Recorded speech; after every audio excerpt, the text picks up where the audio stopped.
Siyempre, ang mga Kalingap reactors din natin, no? Pasupport na rin po ng kanilang YouTube channel. Hello po, please support Rock PH.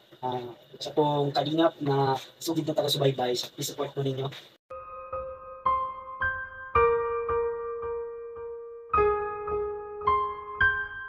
VNC, inaabangan ng mga lalaki. Halaka.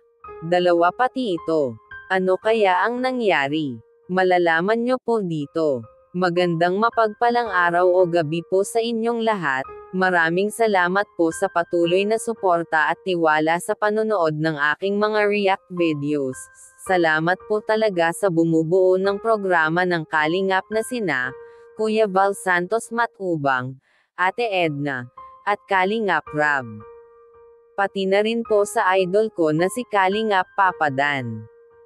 Dahil po sa programa nyo, maraming taong mahirap ang natulungan, na bago at guminhawa ang buhay. VNC, inaabangan ng dalawang lalaki. Halaka. Ito po yung konting video, panoorin nyo po. Ako si Beyonce. Oo, si Beyonce. Ganda ni Beyonce, parang si Marian Rivera eh. Siyempre, di magpapatalo si Beyonce. Artistahin, mainhin. At siyempre, ang ganda niya, para siyang prinsesa. Teka, parang inaagaw mo ka ng paborito ko yung Tags, ha? Pareho tayo. Sa akin lang dapat yun, eh. Walang dalawa dito. Dapat isa lang. Ang tingin si Beyonce. Akin na yun. Ay, hindi pwede. Ay, basta para sa akin, si Beyonce lang. Ako nga yun. Matanda ka na, eh. Hindi ka pwede. Hindi ka matanda. Si Kalingap Tata at Super Lolo pala ito. Na-excite po talaga silang dalawa na makita ang kinalabasan ng makeover ni VNC.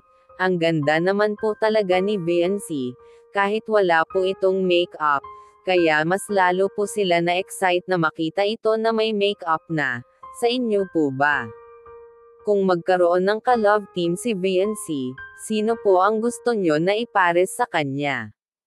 Love team lang naman po ito, for good vibes. Sino po? E-comment nyo lang po kung sino gusto nyo. Dito muna lang po tayo.